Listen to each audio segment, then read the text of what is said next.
আসসালামু আলাইকুম। সবাইকে স্বাগত জানাচ্ছি আমি নাইম ফাথম মুবিন। শুরুতে সংবাদ শিরোনাম। বাংলাদেশের সর্বশেষ গুরুত্বপূর্ণ আপডেট সংবাদে আপনাকে স্বাগত। শুরুতেই সংবাদ শিরোনাম, পরে বিস্তারিত।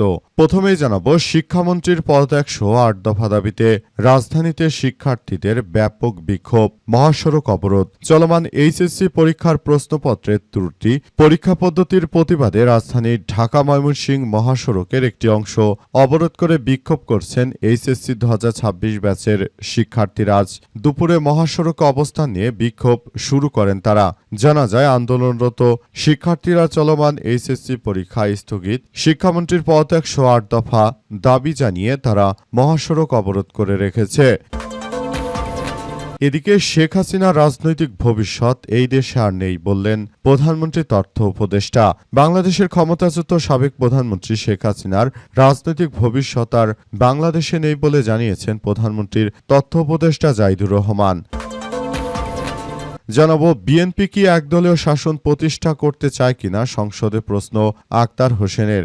বিরোধী দলের সংসদ সদস্য আক্তার হোসেন বিএনপির সংরক্ষিত নারী আসনের এমপিদের দায়িত্ব দেওয়ার বিষয়ে প্রশ্ন তুলেছেন। জাতীয় নাগরিক পার্টি এনসিপির সংসদ সদস্য আক্তার হোসেন ক্ষমতাসীন দলের প্রতি প্রশ্ন তুলে তিনি বলেছেন যে বিএনপি কি বিরোধী দলের আসনে তাদের নারী এমপিদের দায়িত্ব দেওয়ার মাধ্যমে একদলীয় শাসন ব্যবস্থা তৈরি করতে চায় কিনা, এমন প্রশ্ন তুলেছেন আক্তার হোসেন। এরপর জানাবো, নাসিরুদ্দিন পাটোয়ারি বললেন বন্যায় মানুষ মারা যাচ্ছে চট্টগ্রামে আর প্রধানমন্ত্রী সেখানে না গিয়ে যাচ্ছেন বরিশালে। জাতীয় নাগরিক পার্টি এনসিপির মুখ্য সমন্বয়ক নাসিরুদ্দিন পাটোয়ারি জানিয়েছেন যে বর্তমান প্রধানমন্ত্রী কতটা হাস্যকর ব্যক্তিতে পরিণত হয়েছেন। তিনি বর্তমানে বন্যার পানি যাচ্ছে আমরা দেখতে পেলাম চট্টগ্রামে, আর তিনি চট্টগ্রামে না গিয়ে বরিশালে যাচ্ছেন তামাশা করার জন্য। এই তামাশার রাজনীতি বন্ধ করতে হবে। এবং সর্বশেষ জানাবো, যুক্তরাষ্ট্রের পঞ্চম নৌবহরে ইরানের ব্যাপক ক্ষেপণাস্ত্র ড্রোন হামলা। বাহরাইনে নোঙ্গর করে রাখা মার্কিন যুক্তরাষ্ট্রের অত্যন্ত গুরুত্বপূর্ণ সামরিক নৌঘাঁটি পঞ্চম নৌবহর বা ফিফথ ফ্লিট লক্ষ্য করে বড় ধরনের সমন্বিত ক্ষেপণাস্ত্র ও আত্মঘাতী ড্রোন হামলা চালিয়েছে ইরানের এলিট বাহিনীর Islamic revolutionary guard corps IRGC বা অ্যারোস্পেস সদস্যরা। তারা জানিয়েছে যে যুক্তরাষ্ট্রের সন্ত্রাসী হামলার যে কোনো কার্যক্রমকে তারা কঠোরভাবে জবাব দেবে। দর্শক, এতক্ষণ শুনছিলেন সংবাদ শিরোনাম, এবারে বিস্তারিত। তবে তার আগে বন্ধুরা, অনুরোধ থাকবে এই সংবাদটিতে একটি লাইক দিন। এই চ্যানেলে আপনি নতুন হয়ে থাকলে আমাদের সংবাদটি দেখতে দেখতে চ্যানেলটি সাবস্ক্রাইব করে রাখুন। কমেন্ট করে বন্ধুরা আপনার মূল্যবান মতামত জানিয়ে দিন আপনি বিশ্বের কোন দেশ থেকে বা বাংলাদেশের কোন স্থান থেকে আমাদের সংবাদটি দেখছেন এবং শুনছেন। আর বন্ধুরা, সংবাদটি আপনার সোশ্যাল মিডিয়া ফেসবুকে শেয়ার করে বন্ধুদেরও দেখার সুযোগ করে দিন। গাজা যুদ্ধে আপনি যদি নিরীহ ফিলিস্তিনিদের ভালোবেসে থাকেন বন্ধুরা, কমেন্টে ইয়েস লিখে পুরো বিশ্ববাসীকে আমাদের এই তাজা আপডেটটি দেখার সুযোগ করে দিন। এবারে বিস্তারিত। বন্যায় মানুষ মারা যাচ্ছে, প্রধানমন্ত্রী সেখানে না গিয়ে গেলেন বরিশালে বললেন নাসিরুদ্দিন পাটোয়ারি। জাতীয় নাগরিক পার্টি এনসিপির মুখ্য সমন্বয়ক নাসিরুদ্দিন পাটোয়ারি বন্যা পরিস্থিতি মোকাবেলায় সরকারের ভূমিকার সমালোচনা করেছেন। জাতীয় নাগরিক পার্টির মুখ্য সমন্বয়ক নাসিরুদ্দিন পাটোয়ারি তিনি বলেন, বন্যায় মানুষ মারা যাচ্ছে আর প্রধানমন্ত্রী সেখানে না গিয়ে তিনি বরিশালে যাচ্ছেন, বইয়ের সঙ্গে সেলফি তুলে ফেসবুকে ছাড়ছেন। কতটা হাস্যোত্তক ব্যক্তি প্রধানমন্ত্রী হিসেবে বাংলাদেশের বুকে চেপেছে। আজ নগর বদলগাছি ডাংবাংলা মোড়ে এনসিপির দেশ গড়তে জুলাই পদযাত্রা কর্মসূচিতে প্রধান অতিথির বক্তৃতায় তিনি এমন মন্তব্য করেছেন। নাসিরুদ্দিন পাটোয়ারি জানান যে বন্যার কারণে অনেক এইচএসসি পরীক্ষার্থীকে কষ্ট করে পরীক্ষা কেন্দ্রে যেতে হচ্ছে। এমন পরিস্থিতিতে সরকার চাইলে পরীক্ষা স্থগিত করতে পারত বা বিকল্প ব্যবস্থা গ্রহণ করতে পারত, কিন্তু বর্তমান সরকারকে দেখলাম যে একটা মাকাল ফল সরকারের দায়িত্ব পালন করছে, তার মানে অন্তঃসার শূন্য। কিভাবে শিক্ষার্থী বান্ধব পড়াশোনা বা পরীক্ষা পদ্ধতি গড়ে তোলা যায় এমন কোনো কাণ্ডজ্ঞান এই সরকারের নেই। তিনি আরও দাবি করেছেন যে বর্তমান সরকারের যিনি শিক্ষামন্ত্রী রয়েছেন অতীতেও তার অভিজ্ঞতা রয়েছে। কই পরীক্ষার মধ্যে বৃষ্টি পানির মধ্যে নৌকায় করে সাঁতরে তারপর পরীক্ষা কেন্দ্রে যেতে হচ্ছে। এই ধরনের তামাশা বাংলাদেশে বন্ধ করতে হবে। যদি যথাযথভাবে শিক্ষার্থীদের দাবি পূরণ করতে না পারেন আবারও মাঠে নামতে বাধ্য হব। তিনি আরও জানিয়েছেন যে কোনো মূল্যে যথাযথভাবে পরীক্ষা নিতে হবে। আগে মানুষের জীবন তারপর পরীক্ষা। যদি পরীক্ষা নিয়ে এই ধরনের তামাশা বন্ধ না করেন তাহলে খুব দ্রুতই সরকারের পতন ঘণ্টা বেজে যাবে বলে জানিয়েছেন নাসির উদ্দিন পাটোয়ারি।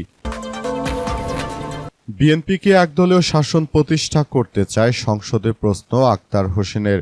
বিরোধী দলের সংসদ সদস্যরা তারা বিএনপি সংরক্ষিত নারী আসনের এমপিদের দায়িত্ব দেওয়ার প্রশ্ন তুলেছেন আক্তার হোসেন।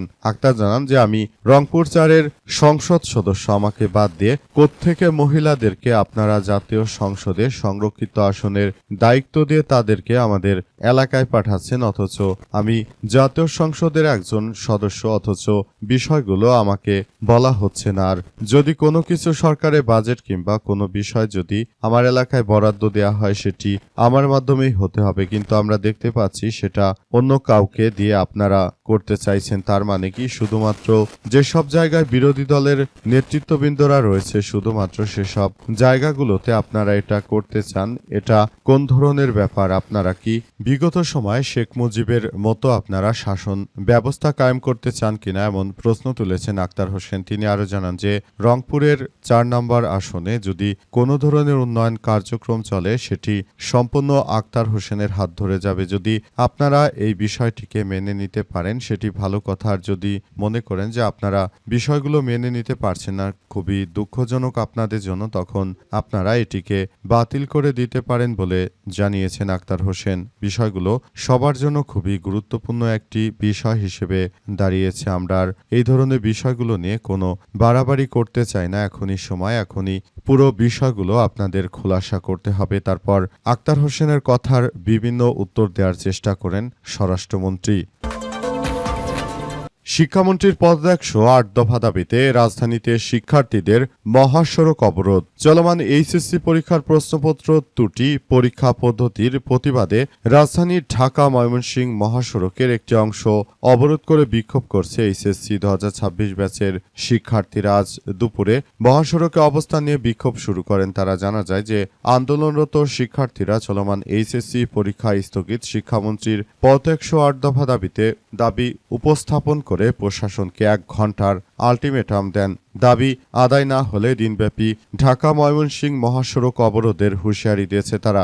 শিক্ষার্থীরা জানান যে তারা জনদুর্ভোগ সৃষ্টি করতে চান না, তবে প্রশ্নপত্রের গুরুতর ত্রুটি ও পরীক্ষা পদ্ধতি নিয়ে সৃষ্ট সংকটের কারণে বাধ্য হয়ে সড়কে নেমেছে তারা। এ সময় শিক্ষার্থীরা শিক্ষা বান্ধব ও মানবিক শিক্ষা ব্যবস্থা নিশ্চিত করতে হবে বলে দাবি করেন তারা। একই সঙ্গে নির্ধারিত সময়ের মধ্যে দাবি পূরণ না হলে আরও কঠোর কর্মসূচি এবং কি সরকারকে পদত্যাগে বাধ্য করা হবে বলে এমন কঠোর হুঁশিয়ারি দিচ্ছে শিক্ষার্থীরা। শিক্ষার্থীদের 8 দফা দাবির মধ্যে রয়েছে প্রশ্নপত্র ও পরীক্ষা পদ্ধতি ব্যর্থতা দায় স্বীকার করে শিক্ষা মন্ত্রণালয়ের আনুষ্ঠানিক ক্ষমা প্রার্থনা করা, এইচএসসি 26 ব্যাচের শিক্ষার্থীদের নিয়ে কোনো ধরনের বিতর্কিত পরীক্ষা নিরীক্ষা গবেষণা বন্ধ করা, দেশব্যাপী অনুকূল পরিবেশ নিশ্চিত না হওয়া পর্যন্ত পরীক্ষা বাতিল করা, পদার্থবিজ্ঞান প্রথম পত্রের 6 ও 7 নম্বর প্রশ্নের ত্রুটির জন্য সংশ্লিষ্টদের প্রকাশ্যে ক্ষমা চাওয়া, প্রশ্নপত্রের ত্রুটির কারণে বিজ্ঞান বিভাগের সব বোর্ডের পরীক্ষার্থীদের বাধ্যতামূলক 14 নম্বর ক্ষতিপূরণ হিসেবে প্রদান করা, শিক্ষা ব্যবস্থাকে শিক্ষার্থী বান্ধব ও চাপমুক্ত করা, গত 2 বছরের প্রস্তুতির সঙ্গে সামঞ্জস্য রেখে প্রশ্নপত্রের মান উন্নয়ন এবং শিক্ষা ব্যবস্থা সংস্কারে সরকারকে সর্বোচ্চ গুরুত্ব প্রদান করতে হবে বলে শিক্ষার্থীরা উল্লেখ করেছে। শেখ হাসিনা রাজনৈতিক ভবিষ্যৎ এই দেশে অন্ধকার, বললেন প্রধানমন্ত্রী তথ্য উপদেষ্টা। বাংলাদেশে ক্ষমতাচ্যুত শেখ হাসিনার আর রাজনৈতিক ভবিষ্যৎ নেই বলে মন্তব্য করেছেন প্রধানমন্ত্রীর উপদেষ্টা জায়েদুর রহমান। তিনি বলেছেন, যেদিন হাসিনা দেশ ছেড়ে ভারতে পালিয়ে গেছে সেদিন থেকেই শেখ হাসিনার আর বাংলাদেশে আর কোনো রাজনৈতিক ভবিষ্যৎ নেই, পুরোপুরি অন্ধকারে চলে গেছে শেখ হাসিনা। তিনি আরও জানিয়েছেন যে শেখ হাসিনা যদি বাংলাদেশে ফেরত আসে তাহলে অবশ্যই তাকে তার ফাঁসি হবে এবং সেই ফাঁসি ফেস করার জন্য শেখ হাসিনা কখনোই বাংলাদেশে ফেরত আসবে না। তিনি আরও জানান যে একটি ইনসাফ ভিত্তিক ন্যায় বিচার প্রতিষ্ঠা করা এখন সময়ের ব্যাপার। আমরা যথাযথভাবে বিষয়গুলোকে খুবই গুরুত্ব সহকারে দেখছি। তিনি আরও জানিয়েছেন যে কোনো মূল্যে এখন আমরা এই সমস্যাগুলোকে মোকাবেলা করতে বদ্ধপরিকর। এ সময় তিনি আরও জানিয়েছেন যে সবাইকে নিয়ে সুন্দর ও সমৃদ্ধির একটি রাষ্ট্র কাঠামো আমরা গড়ে তুলতে চাই, যেখানে থাকবে না কোনো হানাহানি মারামারি। কিন্তু আমরা দেখতে পেলাম যে আওয়ামী দুর্বৃত্তরা বিভিন্ন জায়গায় তারা বর্তমান সরকারের বিরুদ্ধে গিয়ে তারা মাঠে নেমে একটি বিশৃঙ্খল পরিস্থিতির সৃষ্টি করতে চায়। সুতরাং বিষয়গুলোকে খুবই গুরুত্ব সহকারে দেখতে হবে। যদি আপনারা মনে করেন যে আমরা দেশের ভিতর বিশৃঙ্খল সৃষ্টি করে তারপর রাষ্ট্র কাঠামোকে আমরা ধ্বংস করে দেব, সেদিন শেষ হয়ে গেছে। কারণ আওয়ামী লীগের ভবিষ্যৎ বাংলাদেশ থেকে চিরতরে মুছে গেছে। এখন আর বিষয়গুলো আর আগের মতো হবে না। পুরো বিষয়গুলো আমরা খুব গুরুত্ব সহকারে দেখছি। আমরা বিষয়গুলো নিয়ে সবাই একসঙ্গে কাজ করছি ভবিষ্যতে আর যেন আওয়ামী লীগের কোনো অবস্থান দেশে না হয় সেই প্রচেষ্টাই চালাচ্ছি।